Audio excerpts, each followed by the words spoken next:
Very good morning to all of you. I hope you are doing a very well and had a great day so far.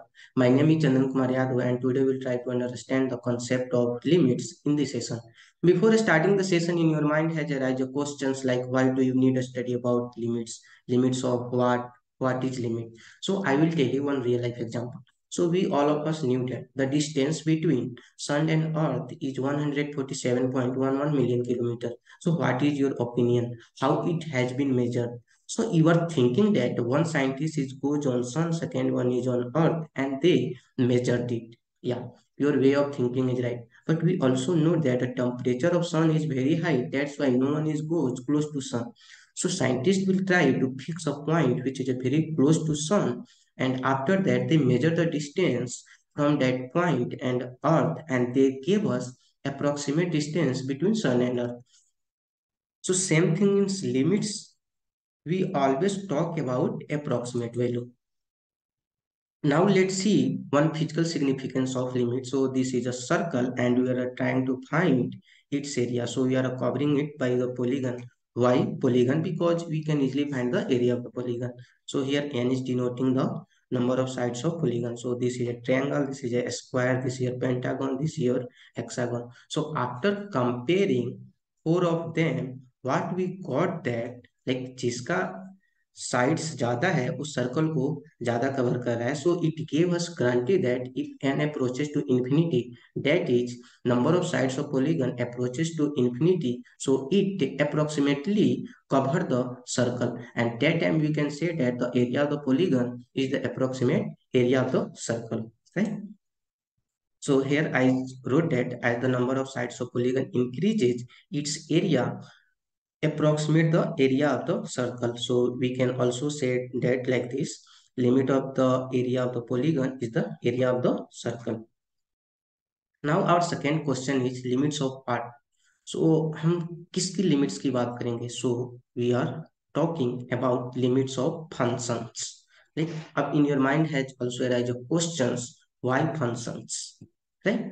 So in function chapter we draw a mini graph and we saw that sometimes if the function is not defined at some point, then graph of that function is break on that point.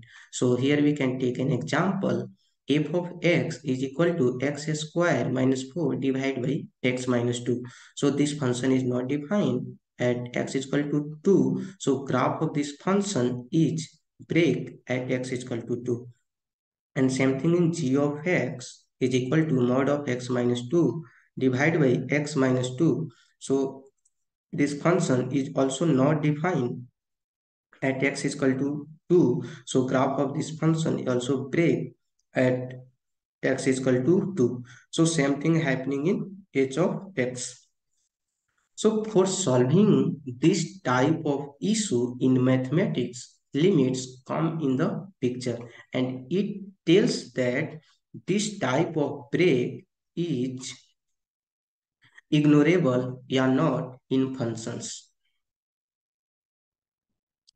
Now let's see definition of limits. So limit says that let fx be a function defined on an open interval that contains x is equal to a except possibly at x is equal to a itself if fx gets arbitrary close to L, and here L is a finite number for all x which is sufficiently close to a, then we say that fx approaches the limit L as x approaches a, and we can write as limit x tends to a f of x is equal to L.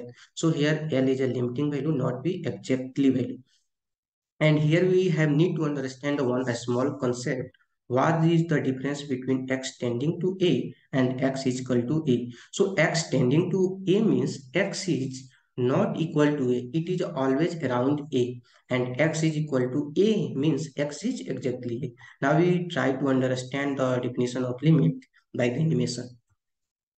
So here we can say that the this function is not defined at a, then value of functions approaching to g as x approaches to a from the left as well as right, then correspondingly the value of functions is also approaching to g from the both side left and right. So we can say that limit x tends to a f of x is equal to g, and here g is said at limiting value of f of x, and this is a finite number.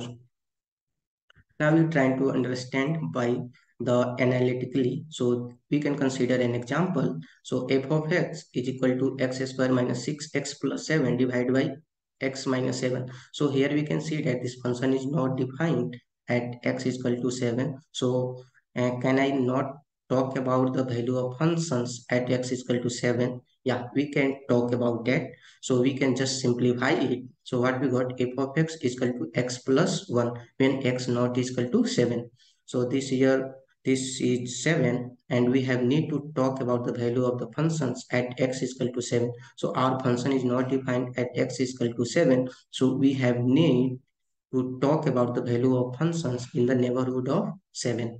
So we are taking just little bit big number which is from 7. So this is for 7.001, 7.001, and same thing it 6.999 is the little bit less from 7. So what we saw that here that the value of functions is very close to 8 from the both the direction corresponding to all these value of x. So we can say that limit x tends to 7, f of x is equal to 8 as x approaches to positive 7 at the both the direction. So this is a right direction, this is a left direction.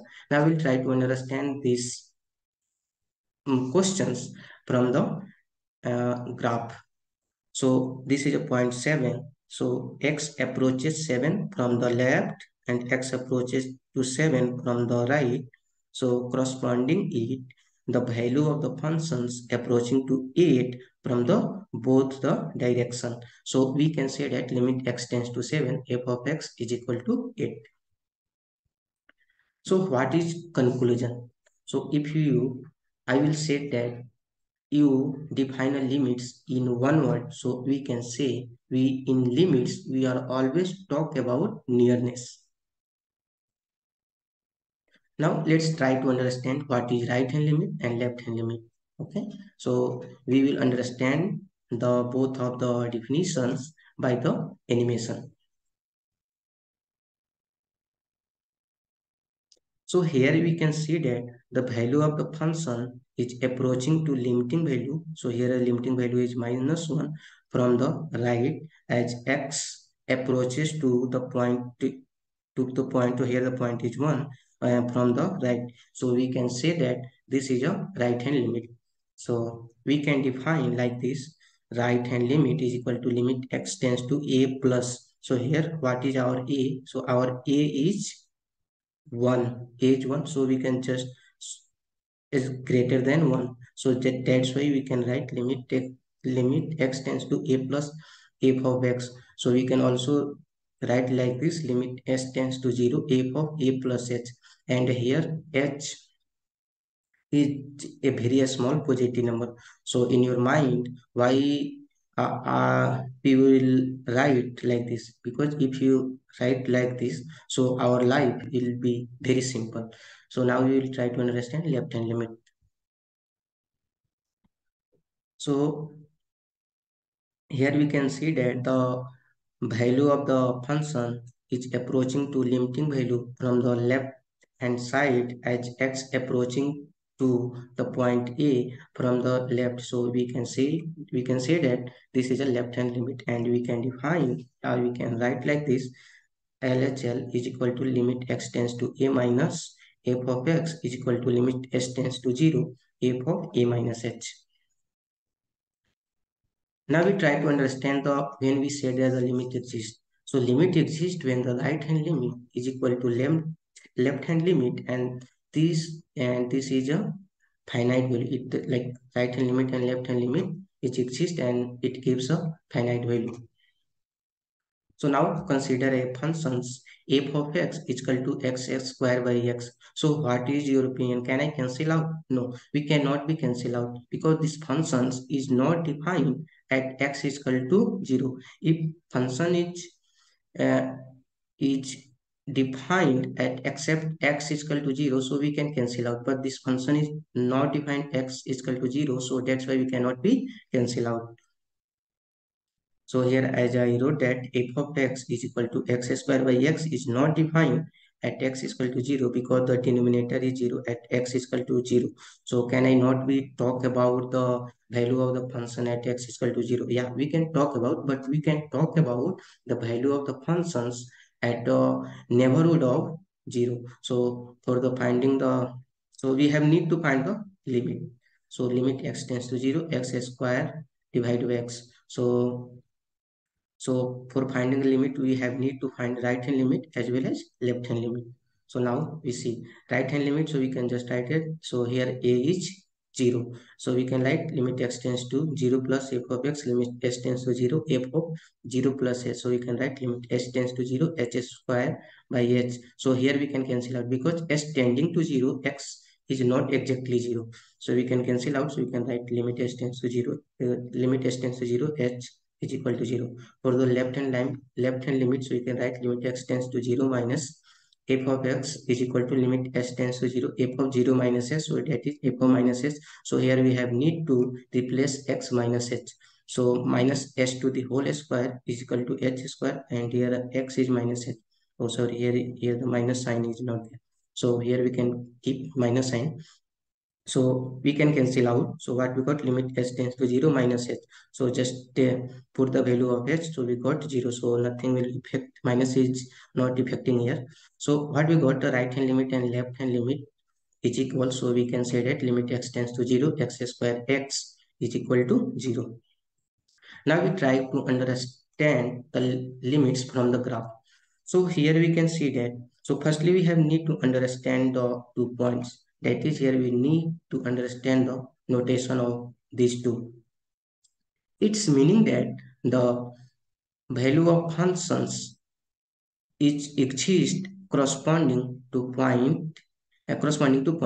It's meaning that the function is defined corresponding to the point. So here 1. So it means this functions is defined at x is equal to 1. So here you can say that f of 1 is equal to 2 and f of 1 plus just here f of 1 plus just here. So f of 1 plus, so it is a very close to 0. So we can say that f of 1 plus is equal to 0. It means right hand limit is equal to 0, and f of 1 minus 1 minus, so just is here f of 1 minus, so this is f of 1 minus is 3. It means left hand limit is 3. So here f of 1 is equal to 2, right hand limit f of 1 plus is equal to 0, and left hand limit f of 1 minus is equal to 3. So right hand limit not equal to left hand limit. So we can say that limit does not exist at x is equal to 1. Now we try to understand at x is equal to 4. So here at x is equal to 4, so f of 4 is equal to 2, and f of 4 plus just, so f of 4 plus is something here 4 plus is, so f of 4 plus is also 2, and f of 4 minus, so f of 4 minus is 1. So f of 4 is equal to 2, and right hand limit f of 4 plus is 2, and left hand limit f of 4 minus is equal to 1. So here the right hand limit and left hand limit is not equal, so we can say that limit does not exist at x is equal to 4. Now we try to see at x is equal to 6. So here the 6, so it means f of 6 is equal to 1, and f of 6 plus something here. So we can say that f of 6 plus is 2, and same thing in f of 6 minus is equal to also 2. So f of 6 is equal to 1, right hand limit f of 6 plus is equal to 2, and left hand limit f of 6 minus is equal to 2. So here right hand limit is equal to left hand limit. So we can say that limit exists at x is equal to 6. So it gives that this break is ignorable at x is equal to 6.